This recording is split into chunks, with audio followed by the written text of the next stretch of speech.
На працягу 2 месяцев ва ўправленне Дзяржаўтаінспекцыі в области поступило каля 1000 творчых работ от школьников региона.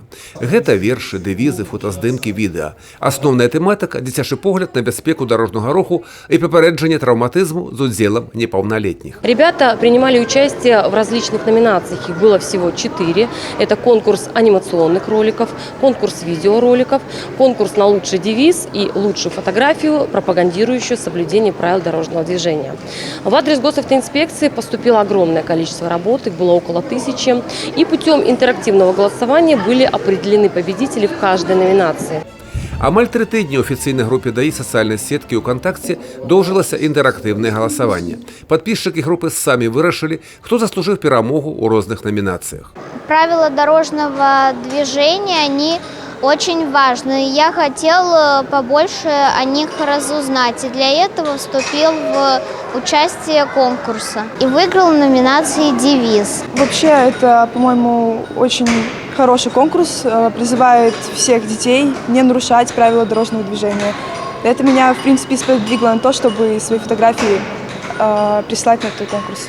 Участвовал в номинации «Видео». Участвовал не только я, еще и наша группа Х-21. Как бы наш колледж искусств, получается, всегда принимает активное участие во всех конкурсах. Стараемся.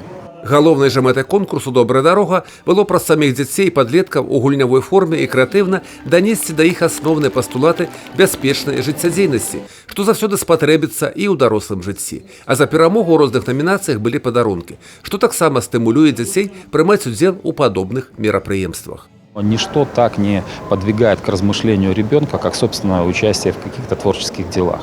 Вместе с нашими партнерами мы предложили очень широкий спектр и возможности участия от видео до творческих работ. Нам очень радостно отметить, что была достаточно высокая активность. В конкурсе приняли участие свыше 1000 детей и творческих коллективов. Акрамя падвядзення вынікаў конкурсу, усіх запрошаных на мерапрыемства чакала сустрэча з дзядуляй Марозам, Снягурка і іншымі казачнымі героямі на велічнай ёлцы цэнтра маладзёжнай творчасці. Юрый Печур, Юрий Плинда, телерадиокомпания «Брест».